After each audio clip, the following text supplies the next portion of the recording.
నమస్కారం. శుభదినం కార్యక్రమానికి స్వాగతం. మేషరాశి నుంచి మీనరాశి వరకు ద్వాదశ రాశుల వారందరి ఫలితాలు ఈరోజు ఎలా ఉన్నాయి, అలాగే ఈరోజు ప్రత్యేకంగా ద్వాదశ రాశుల వారందరూ కూడా తీసుకోవాల్సిన జాగ్రత్తలు, పాటించాల్సిన పరిహారాలతో పాటు నేటి పంచాంగం అలాగే నేటి వైశిష్ట్యం గురించి కూడా ప్రత్యేకించి మాట్లాడుకుందాం. వీటన్నిటి గురించి కూడా తెలియజేసేందుకు మనతో పాటు ఉన్నారు విశ్వవిద్యాలయ అగ్రశ్రేణి, తొలి మహిళ, జ్యోతిష్య వాస్తుశాస్త్ర పట్టభద్ర, పంచాంగకర్త, జ్యోతిష్య మహోపాధ్యాయ అలాగే జ్యోతిష శాస్త్రంలో పిహెచ్డి గోల్డ్ మెడలిస్ట్ అయినటువంటి డాక్టర్ ఈడ్పుగంటి పద్మజరాణి గారు. వారితో మాట్లాడదాం, నేటి రాశి ఫలితాల గురించి తెలుసుకుందాం. అమ్మా నమస్కారం. నమస్కారం. నేటి పంచాంగం. ముందుగా నేటి పంచాంగ వివరాలు తెలియచేయండి. 24/4/2025 శ్రీ విశ్వావసునామ సంవత్సర ఉత్తరాయణం చైత్రమాసం కృష్ణపక్షం గురువారం. సూర్యోదయం ఉదయం 5:35, సూర్యాస్తమయం సాయంత్రం 6:16, తిథి ఏకాదశి మధ్యాహ్నం 2:32, నక్షత్రం శతభిషం ఉదయం 10:49, యోగం బ్రహ్మ మధ్యాహ్నం 3:56, కరణము బాలవ మధ్యాహ్నం 2:32, కౌలవ రాత్రి తెల్లవారుజామున 1:12, రాహుకాలం మధ్యాహ్నం 1:31 నుంచి 3:06, గుళికాలం ఉదయం 8:45 నుంచి 10:20, యమగండం ఉదయం 5:35 నుంచి 7:10, అభిజితముహూర్తం ఉదయం 11:30 నుంచి 12:21, దుర్ముహూర్తం ఉదయం 9:49 నుంచి 10:39, మరల మధ్యాహ్నం 2:53 నుంచి 3:44, అమృతకాలం రాత్రి తెల్లవారుజామున 1:32 నుంచి 3 గంటలు, వర్జ్యం సాయంత్రం 4:42 నుంచి 6:11. ఇది నేటి పంచాంగం. నేటి రాశి ఫలితాలు. మేషరాశి.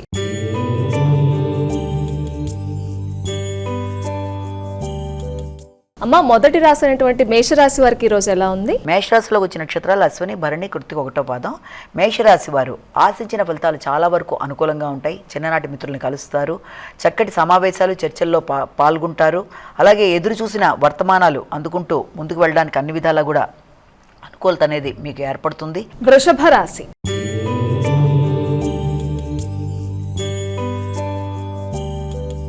మరి వృషభ రాశి వారికి ఎలా ఉందండి ఈరోజు?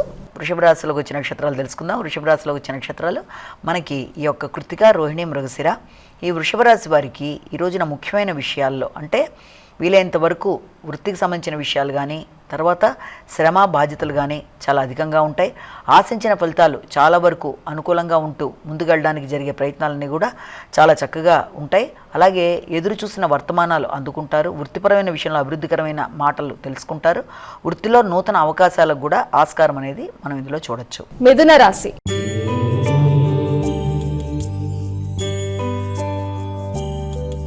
మిథున రాశి వారి ఫలితాలు ఎలా ఉన్నాయండి? మిథున రాశిలోకి వచ్చిన నక్షత్రాలు తీసుకున్నట్లయితే మనం ఈ యొక్క మృగశిర, ఆరుద్ర, పునర్వసు.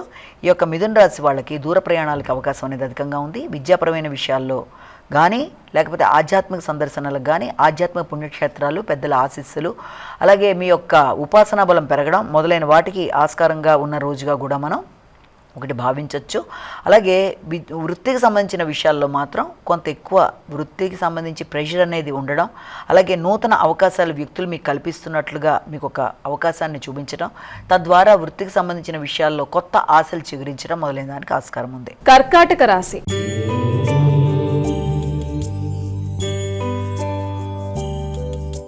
మా కర్కాటక రాశి వారికి ఎలా ఉంది? కర్కాటక రాశికి సంబంధించిన నక్షత్రాలు తీసుకున్నట్లయితే పునర్వసు, పుష్యమి, ఆశ్లేష. ఈ కర్కాటక రాశి వాళ్ళకి ఆకస్మికమైన పనులలో అంటే అది ఆరోగ్యానికి సంబంధించి కానీ, ప్రయాణాలకు కానీ, ముఖ్యమైన ఆలోచనలకు కానీ అవకాశం ఉన్న రోజు అయినప్పటికీ కూడా ఇవన్నీ తాత్కాలికంగా వాయిదా పడ్డం. ముఖ్యంగా ఆరోగ్య సంబంధమైన విషయాల్లో తగిన విధంగా శ్రద్ధ తీసుకుంటూ ముందుకు వెళ్ళాలి. అనవసరమైన ఘర్షణలకి అవకాశం ఇవ్వకూడదు. ముఖ్యంగా వృత్తి చేసే ప్రదేశాల్లో కానీ, లేకపోతే కుటుంబ సభ్యులతో కానీ మాట్లాడేటప్పుడు సేవకులతో కూడా ఎట్టి పరిస్థితుల్లోనూ ఘర్షణ రాకుండా జాగ్రత్త తీసుకోవాలి. కొన్నిసార్లు మానసిక ఆరోగ్యం కొంత తక్కువగా ఉన్నట్టుగా ఘర్షణాత్మకంగా ఉంటుంది కనుక అధిగమించే విధంగా ప్రయత్నాలు చేయాలి. సింహరాశి.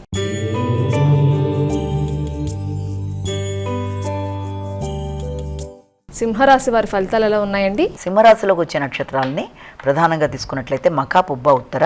సింహరాశి వారికి ఈ రోజున ముఖ్యమైన విషయాలలో అంటే సింహరాశి వారికి సాంఘిక సంబంధాలు, మైత్రి బంధాలు మొదలైన విషయాలలో తగిన విధంగా జాగ్రత్తలు తీసుకోవాలి. అంటే కొత్త మిత్రులు ఏర్పడతారు, జీవిత భాగస్వామితో కలిపి ఈ రోజున చర్చలు చేస్తారు. అయినప్పటికీ కూడా కొత్త వ్యక్తుల పరిచయాల వల్ల కావచ్చు, లేకపోతే వారితో మీకు మాటల విషయంలో కానీ, ఆర్థిక సంబంధ వ్యవహారాల్లో కానీ, వ్యాపార భాగస్వామ్య వ్యవహారాల్లో కానీ, కొత్త వ్యక్తులతో కానీ, కొత్త పరిచయాలతో కానీ మోసపోకుండా తగిన విధంగా జాగ్రత్తలు తీసుకుంటూ నూతన పరిచయాలలో చాలాసార్లు ఆచితూచి వ్యవహరిస్తూ ముందుకు వెళ్ళినట్లయితే సమస్యల్ని అధిగమించగలుగుతారు. కన్యా రాశి.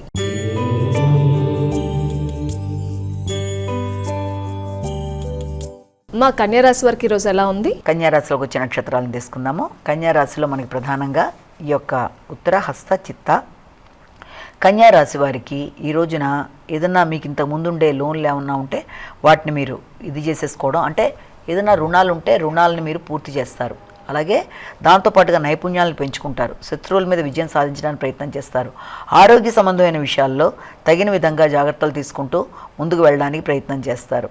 అయితే ఈ నేపథ్యంలో ముఖ్యంగా మీకు రోగనిరోధక శక్తిని పెంచుకోవడానికి, అలాగే కొత్త వ్యక్తులతో మీరు పరిచయాలు అవ్వడం బట్టి ఏదైనా వ్యాపార విస్తరణ కోసం ఆలోచనలు చేయడం, నూతన పెట్టుబడుల కోసం ప్రయత్నాలు చేయడానికి అవకాశాలు ఉన్నప్పటికీ కూడా వీలైనంత వరకు వృత్తికి సంబంధించిన విషయాలలో అభివృద్ధి కొరకు ప్రయత్నం చేయడం వరకు ఓకే. తులారాశి.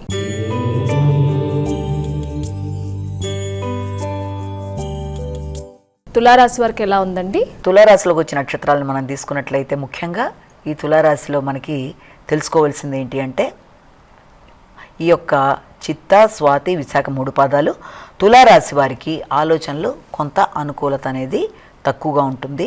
ఆలోచనలు కొంత లేటుగా రావడం కానీ, అంటే వచ్చిన ఆలోచనలని మీరు ఉపయోగించుకునే విషయంలో కొద్దిపాటి లేటు అనేదానికి అవకాశం ఉంటుంది. సంతానం అభివృద్ధికరంగా ఉంటుంది. పోటీలలో నెగ్గుతారు. శత్రువుల మీద విజయం సాధిస్తారు. రుణాలు ఏమన్నా ఉంటే వాటిని పూర్తి చేసుకుంటారు. అయినప్పటికీ కూడా ఆత్మవిశ్వాసం విషయంలో కొంతవరకు తక్కువగా ఉండే అవకాశం ఉంది కనుక వీలైనంత వరకు ఆ విషయాన్ని అధిగమించే విధంగా ప్రయత్నాలు చేయాలి. ఎందుకంటే ఏదైనా సరే మీ మీద మీకు నమ్మకాన్ని మీరు పెంచుకునే దిశగా మీరు ప్రయత్నాలు చేయాలి. వృశ్చిక రాశి.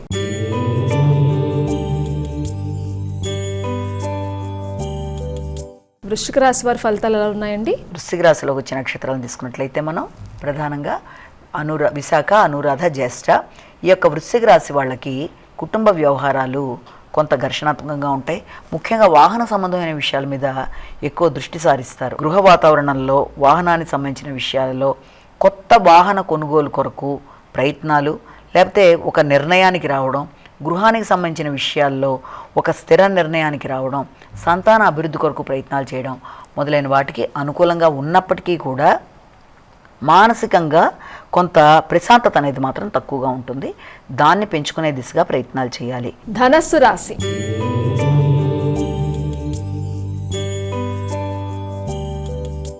అమ్మా, ధనస్సు రాశి వారికి ఈరోజు ఫలితాలు ఎలా ఉన్నాయి? ధనుసు రాశిలోకి వచ్చిన నక్షత్రాలను ప్రధానంగా తీసుకున్నట్లయితే ధనుసు రాశిలో మూల, పూర్వషాఢ, ఉత్తరాషాఢ 1వ పాదం. ఈ ధనుసు రాశి వాళ్ళకి ఈ రోజున ముఖ్యమైన కార్యక్రమాలు అంటే ఏంటంటే ఏ విషయంలోనైనా సరే ఏదైనా చేద్దాం అనుకున్నప్పుడు గట్టి నిర్ణయాలు తీసుకుంటూ ముందుకెళ్ళడానికి కృషి చేస్తారు. అంటే ముఖ్యంగా ఏ విషయాల్లో గట్టి నిర్ణయాలు, సామర్థ్యం మీద నమ్మకం ఉంటుంది. మీ మీద మీకు స్నేహితుల్ని కలుస్తారు. ఆశయాలు నెరవేర్చుకోవడానికి ప్రయత్నం చేస్తారు. ఈ నేపథ్యంలో వీళ్ళతో ఈ రకంగా చేద్దామనుకుంటున్న ప్రయత్నాల్లో ముఖ్యమైన ప్రయాణాలు, ఆ ప్రయాణాల్లో మీ కొత్త వ్యక్తుల పరిచయాలు, దాంతో అభివృద్ధికరంగా మీరు ఆలోచనలు చేయడం మొదలైన వాటికి ఆస్కారం ఉన్నప్పటికీ డ్రైవింగ్ చేసే వ్యక్తులు తగినంత జాగ్రత్త తీసుకోవాలి.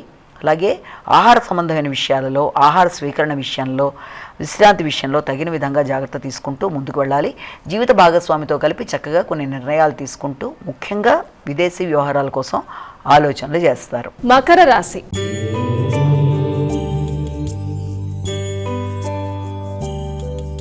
మరి మకర రాశి వారి విషయానికి వచ్చినట్లయితే వారికి ఎలా ఉందండి ఈరోజు? మకర రాశిలో ఉత్తరాషాఢ, శ్రవణం, ధనిష్ట. మకర రాశి వాళ్ళకి మాటల వల్ల మీకు ఈ రోజున కొంత ఘర్షణతో కూడిన ఆలోచనలు అనేవి ఉంటాయి. ముఖ్యంగా వాగ్దానాలు అనేవి చేయడం, ఆ వాగ్దానాలు నెరవేర్చుకునే దిశగా ప్రయత్నం చేయడం, కుటుంబ సభ్యులతో కలిసి నిర్ణయాలు తీసుకోవడం, శక్తి సామర్థ్యాలను ఉపయోగించుకోవడం అన్నీ కూడా చాలా వరకు మీరు అనుకున్నట్టుగా మీరు అనుకున్న విధానంలో అనుకూలతలు చూపిస్తూ ముందుకెడుతుంది. అంటే ఇప్పటిదాకా పడిన శ్రమకి ఒక గుర్తింపు, గౌరవం రావడం, అలాగే ఆర్థిక సంబంధమైన విషయాలు అనుకూలంగా ఉండడం, ప్రయాణాలు లాభించడం, దగ్గర ప్రయాణాలకు అవకాశం ఇవన్నీ ఉన్నప్పటికీ కూడా కొత్త వ్యక్తుల్ని నమ్మడం, ప్రయాణ సందర్భంలో కొత్త వ్యక్తులు ఎవరన్నా పరిచయాలైనా నూతన పరిచయస్తులతో తగిన విధంగా జాగ్రత్త పడాలి. విదేశీ అవకాశాలు, విదేశాల్లో ఉండే సంతానంతో చర్చించడానికి కూడా అవకాశాలు ఉన్నాయి. కుంభరాశి.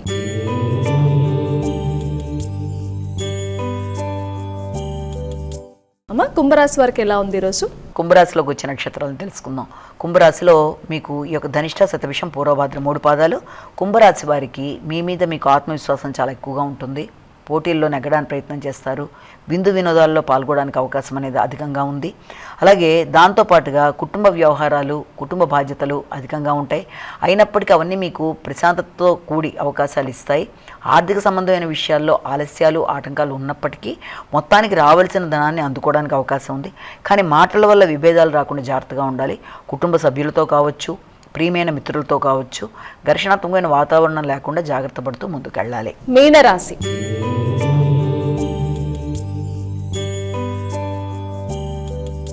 చివరి రాశి అయినటువంటి మీనరాశి వారికి ఎలా ఉందండి ఈరోజు? మీనరాశిలోకి వచ్చిన నక్షత్రాలు తీసుకున్నట్లయితే పూర్వభద్ర, ఉత్తరభద్ర, రేవతి.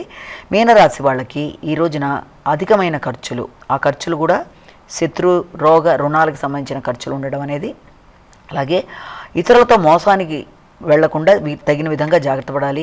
ఆర్థిక సంబంధమైన విషయాల్లో స్థిరాస్తుల కొరకు ఎక్కువ ప్రయత్నాలు చేయడం, అలాగే రోగనిరోధక శక్తిని పెంచుకునే విధంగా ఆలోచనలు చేయడం మొదలైన విషయాల్లో, అన్ని విషయాల్లో తగిన విధంగా జాగ్రత్తలు తీసుకుంటూ ముందుకు వెళ్ళాలి. శ్రమ అధికంగా ఉంటుంది, ప్రశాంతత తక్కువగా ఉంటుంది. అయినప్పటికీ కూడా దాన్ని అధిగమించగలిగిన నేర్పు మీ మాటల ద్వారా చమత్కారంగా వ్యవహరిస్తూ వ్యక్తుల్ని ఆకట్టుకుంటూ ఎలాంటి పరిస్థితినైనా అధిగమిస్తూ ముందుకు వెళ్ళే శక్తి అనేది మీకు ఉంటుంది. అమ్మ, మేషరాశి నుంచి మీనరాశి వారి యొక్క రాశి ఫలితాలు తెలుసుకున్నాం. ఈ రోజు చేసుకోగలిగే సులభమైన పరిహారం ఉంటే తెలియచేయండి. ద్వాదశ రాశుల వారికి పరిహారం. 12 రాశుల వారి యొక్క పరిహారాన్ని కనుక మనం చూసినట్లయితే 12 రాశుల వారికి మేషరాశి నుంచి మీనరాశి వరకు కూడా ఈ రోజున 12 రాశుల వారు తమ తమ వ్యక్తిగత దైవాన్ని ప్రార్థించుకోవడం అనేది మొదటిది. దానితో పాటుగా ఇంకా అవకాశం కనుక మీకు ఉన్నట్లయితే, దాంతోపాటు సమయం కూడా కేటాయించుకోగలిగితే తప్పనిసరిగా విష్ణుమూర్తికి సంబంధించిన శ్లోకాలు, అష్టోత్తరాలు, శతనామావళి, విష్ణు సహస్రనామాలు కూడా ఇవన్నీ చేసుకోవడం చాలా చాలా చాలా మీకు అనుకూలతలు అనేవి చూపిస్తుంది. కనుక అవకాశం ఉన్నట్లయితే ఇది కూడా చెయ్యండి. ఒకవేళ వినడానికి అవకాశం ఉన్నా అది కూడా చాలా మంచిది. విష్ణు సహస్రనామాలు చేయలేకపోయినా విన్నా కూడా చాలా చాలా మంచిది. కనుక అది కూడా చేసినా చాలా మంచిది. ఇంకా అవకాశం ఉన్నట్లయితే విష్ణుమూర్తికి సంబంధించిన దేవాలయాలకు వెళ్ళడం కూడా చాలా మంచిది. విష్ణుమూర్తి కావచ్చు, శ్రీకృష్ణుడు కావచ్చు, ఏ దేవాలయమైనా చాలా మంచి ఫలితాన్ని ఇస్తుంది. అలాగే ఇప్పటిదాకా మనం చెప్పుకున్న రాశి ఫలితాలని కేవలం ఒక వ్యక్తిని ఉద్దేశించి చెప్పలేదు. ఇది కామన్గా చెప్పుకుంది, అందరినీ ఉద్దేశించి చెప్పిందే కనుక జనరలైజేషన్ చేసి చెప్పింది, ఒకళ్ళది కాదు. అయినప్పటికీ కూడా ప్రతి వాళ్ళు కూడా తమ తమ వ్యక్తిగత జాతకాన్ని చూసుకుంటూ ముందుకు వెళుతూ ఈ రకంగా గోచారరీత్యా చెప్పిన ఫలితాలను వింటున్నప్పుడు గోచారరీత్యా ఎదురవుతున్న చిన్న చిన్న సమస్యలు ఏదైనా ఉంటే వాటిని అధిగమించడానికి దానికి తగిన విధంగా ఆ రోజు చెప్పిన పరిహారం ఏదైనా చేసుకోవడం, లేదా తమ వ్యక్తిగత దైవాన్ని ప్రార్థించుకోవడం మొదలైనవి చేసుకుంటూ వెళ్ళినట్లయితే ప్రధాన జాతక చక్రంలో ఉండే దోషాలు ఏదన్నా ఉన్నా కూడా, అంటే దశ అంతర్దశలు నడుస్తున్నప్పుడు వాటి ద్వారా ఎదురవుతున్న ఇబ్బందులు కనుక ఉన్నట్లయితే వాటి తగిన పరిహారాలు చేసుకుంటారు. ఇప్పుడు చెప్పే గోచారరీత్యా ఫలితాల్లో మాత్రం ఈ చిన్నపాటి పరిహారాలు పాటించుకుంటూ ముందుకు వెళ్ళినట్లయితే చాలా వరకు అనుకూలంగా ఉంటుందన్నది ఒకటి మనం గమనించాలి. ఏదైనా సరే ఏ పరిహారాన్ని పాటించినా పూర్తి విశ్వాసంతో, నమ్మకంతో, భక్తి, శ్రద్ధ, ఒక శ్లోకాన్ని పఠించినా అలాగే విన్నా మంచిగా దాన్ని మీద పూర్తి దృష్టి పెట్టి చేసుకోవడం వల్ల అది చక్కటి ఫలితాలను ఇస్తుంది. అది ఆర్థికపరంగా, ఆరోగ్యపరంగా, మానసిక అభివృద్ధికి అన్నిటికీ కూడా దోహదపడుతుందని గుర్తుంచుకోవాలి. నేటి వైశిష్ట్యం. వరుధిని ఏకాదశి అనే విషయాన్ని మనం ఇవాళ తెలుసుకుందాం. మామూలుగా ఇది చైత్రమాసంలో కృష్ణపక్షంలో వచ్చేది వరుధిని ఏకాదశి. అయితే ఈ ఏకాదశి విషయంలో మనం తెలుసుకోవాల్సింది ఏంటంటే, సాధారణంగా ఏకాదశి అనేటప్పటికీ మనకి 24 ఏకాదశులు వస్తాయి. అంటే ప్రతి నెలలో 2 ఏకాదశులు వస్తాయి. ఒకటి ఏంటంటే శుక్లపక్షంలో ఒకటి, కృష్ణపక్షంలో ఒకటి. అలాగే ఏకాదశులు వస్తూ మనం ముందుకెడతాం. ఈ ఏకాదశుల్లో కూడా మనకి ఈ 12 అంటే శుక్లపక్షంలో 12, కృష్ణపక్షంలో 12, ఇవి కాకుండా అధిక మాసంలో కూడా మనకి ఏకాదశులు రావడం అనేది జరుగుతుంది. కాబట్టి అవి ఇంకో 2 కలుస్తాయి. అయితే చైత్రమాసం ప్రారంభంలో శుక్లపక్షం అయిపోయిన తర్వాత వచ్చే ఏకాదశి అయిపోయింది ఆల్రెడీ మనకి.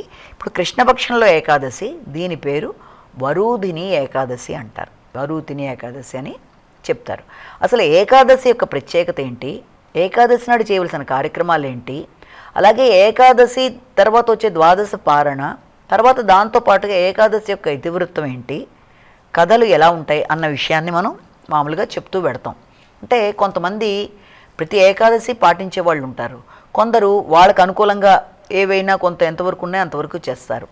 ఇక్కడ మీరు ఏకాదశి అనేది పాటించినప్పుడు మొట్టమొదటిగా తెలుసుకోవాల్సింది ఏంటి అంటే, సాధారణంగా విష్ణు భక్తులందరూ కూడా ఏకాదశి విషయం వచ్చేటప్పటికి తప్పనిసరిగా ఏకాదశి నాడు ఉపవాసం ఉండడం, ఉదయం లేవడం, చక్కని మంచి దుస్తులు ధరించి స్నానానంతరం విష్ణుమూర్తిని పూజించడం, అలాగే విష్ణుమూర్తికి సంబంధించిన శ్లోకాలు పారాయణ చేయడం, అలాగే విష్ణువుకి సంబంధించిన భజనలు, అలాగే ఇతివృత్తాన్ని వినడం, ఉపవాసం లాంటిది ఉండడం, ఉపవాసం సమయంలో తినవలసిన ఆహారం వాళ్ళకి తగినది స్వీకరించడం, పాలు పండ్లు మొదలైనవి తీసుకోవడం, అలాగే దాంతోపాటుగా సాయంత్రం కూడా మళ్ళీ విష్ణుమూర్తికి సంబంధించిన శ్లోకాలు పూజాది కార్యక్రమాలు ఇవన్నీ చేసుకోవడం, మర్నాడు ద్వాదశి గడియలు అయిపోయే లోపల ద్వాదశి పారాయణ అంటే అప్పుడు ఆహారాన్ని తీసుకోవడం, ఈ యొక్క విష్ణు పూజ చేసుకోవడం, ఇలా అన్నీ కూడా హరినామ స్మరణ, ఇది ఈ విధంగా పెడుతూ ఉంటుంది.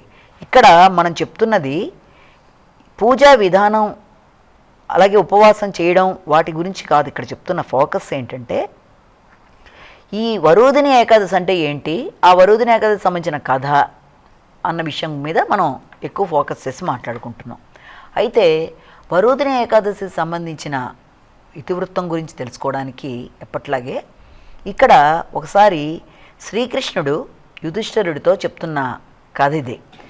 శ్రీకృష్ణుడు ఏమని చెప్తాడంటే, యుధిష్ఠిరుడు ఏమంటాడంటే, ఏ రకమైన కథని మనం, ఏ రకమైన వ్రతం కావచ్చు, నోము కావచ్చు, ఏది చేస్తే వ్యక్తికి అన్ని విధాల అభివృద్ధి అనేది ఏర్పడుతుంది, ఏ రకంగా చేస్తే తన సమస్యలను అధిగమిస్తాడు, అంటే ఏ రకంగా తన యొక్క పూర్వజన్మ పాపాలని అధిగమిస్తూ ముందుకు వెళ్తాడు అన్న విషయాలు ఇలాంటివన్నీ అడుగుతున్నప్పుడు అప్పుడు శ్రీకృష్ణుడు యుధిష్ఠిరుడికి చెప్పిన ఇతివృత్తంగా కూడా ఈ వరోధిని ఏకాదశి అని చెప్తారు. ఆయన ఏం చెప్తాడంటే, ఒకానొక రాజ్యాన్ని పరిపాలిస్తూ ఒక మహా విష్ణుభక్తుడు, ఒక దైవభక్తుడు అనే ఒక మహారాజు ఉంటాడు. ఆయన పేరు మాంధాత అని చెప్పి ఒక చక్కటి వ్యక్తి రాజ్యాన్ని పరిపాలిస్తున్నప్పుడు ఆయన ఒకరోజు వేట నిమిత్తం ఆయన కొంత దూరం వెళ్ళిన తర్వాత అనుకోకుండా ఆ ప్రదేశంలో ఆయన మీద ఒక ఎలుగుబంటి దాడి చేయడం వల్ల ఆయనకి ఏం జరుగుతుందంటే ఆకస్మికంగా దాంతో తలబడే పరిస్థితి ఏర్పడుతుంది.